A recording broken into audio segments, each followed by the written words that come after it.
اعلم بأن الله يعلم كل ما في الكون، لا يخفى على مولاك. شيطان نفسك حاضر متأصل، يبغي بك النار التي تصلاك.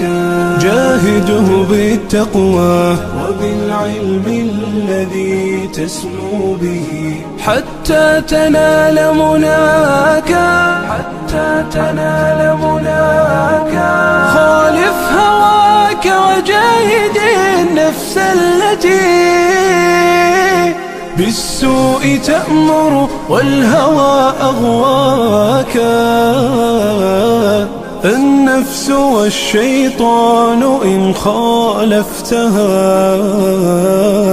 أفلحت في الأولى وفي أخراك، أفلحت في الأولى وفي أخراك.